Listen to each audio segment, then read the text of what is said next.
Welcome back. A local church provides spiritual nourishment for parishioners and solid nourishment for the homeless. Here to explain is John Dickerson, chair of the Social Outreach Committee at St. Philip's Episcopal Church. Thank you so much, John, Good for morning. being here. Thank you for asking me. So St. Philip's is located in Coral Gables, and it has many programs to help our community, but you've noticed that there's more of a need when you go outside of our community. Is that right? That's right. But we have our parishioners who are all from within the community who are participating in that. So tell me about this one program in specific. You guys do a lot. You're the chair of the Social Outreach Committee, but among the programs that the church supports is this program to feed the homeless. Tell me about it. Yes, well, the Community Partnership for the Homeless, which was founded by Alva Chapman, we've been taking dinner up there since 1996. And we now go 12 times a year. And we serve about 400 people each time. And we take about a dozen volunteers each time up there. And we have other sponsors in the church who help pay for the dinner. So we not only serve, but we pay for the dinner. And we're not unique. There are 340 dinners a year served by a volunteer organization like ours at the Homeless Assistance Center. Why did you decide to get involved? Why did the church decide to get involved with this project in particular? Mainly because one of our church members was on the board, and she says, "John, why don't you get involved?" And so we got involved, and we found it very, very rewarding. You're face-to-face with specific people who need specific needs.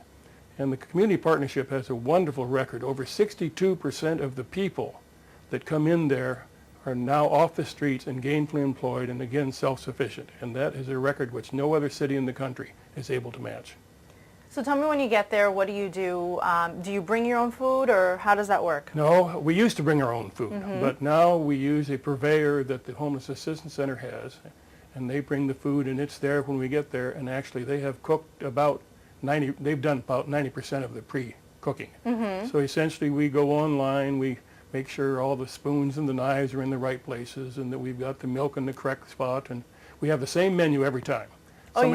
Somebody says, "Don't they get tired of that?" Well, when you go once a month, yeah, they only have it once a month. They don't know what they had a month ago.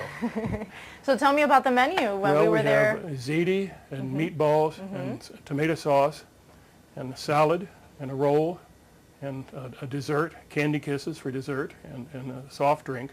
And so it goes pretty well, and it costs us, frankly, about $500 each time. But it's worth every nickel of it. And tell me about how many people would you be serving? Normally about 400, 425, 375. It varies from time to time. One of the interesting things about the place is that it's not like Camilla's house, for example, where you can walk off the street. You have to be referred by another agency. And there are residents there for about 2 or 3 months, and then they move on out.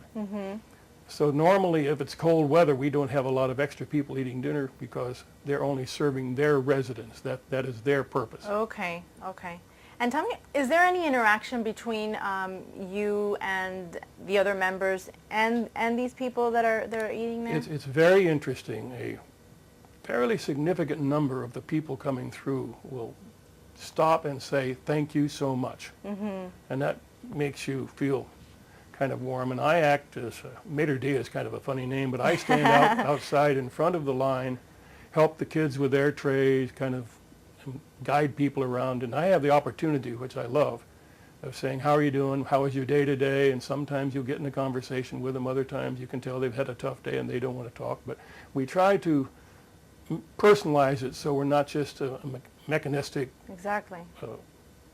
restaurant somewhere. We try to make them feel welcome by talking. And the people on the line do the same thing. There might be some chatter back and forth, and so we really enjoy it. And being in that position that you're in, that you're able to talk to them, what do you find as far as the people that are there?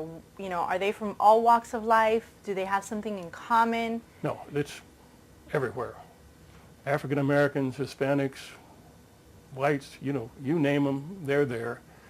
Quite a few children, which kind of breaks your heart. Yeah. And usually they're mothers and children, and the facility has separate living quarters. Families, they have one set of areas. Men, they have another set of areas. Women, they have another set of areas. And it's a lovely place. They really doing a good job. Do you think that you're making a difference by feeding Oh, I hope these so. people? Oh, yes, I do, yeah. I think it helps the Homeless Assistance Center, because if they didn't have the volunteers, we spend $500, multiply that by 300 times a year, you know, that's a big amount of support from volunteer agencies which go up there. And no, I think we are making a difference. And we had a wonderful experience a while back. I went to a luncheon where there was a young man who spoke at this luncheon, and he said, the Homeless Assistance Center literally saved my life. 3 years ago, I was ready to walk in front of a bus or a train and kill myself. And I went in there and they saved me. He's now enrolled in law school. Wow. And so when you see a specific example, I said, I probably served dinner to you some night. He said, yes, you probably did, and God bless. You know, it's just, you know, not very often do you get that sort of a wonderful reaction, but that's what they do. That's what they do. What a beautiful story. Thank you. And thank you so much, John, for being here and for shedding some light on such a beautiful program that the church, the Episcopal Church, actually gets involved in with the Community Partnership for the Homeless. If you want any more information on how you can get involved with the Community Partnership for the Homeless, you can call 305-329-3000. And also, if you want to find out about any other activities and programs that St. Philip's Church has, you can call 305-444-6176.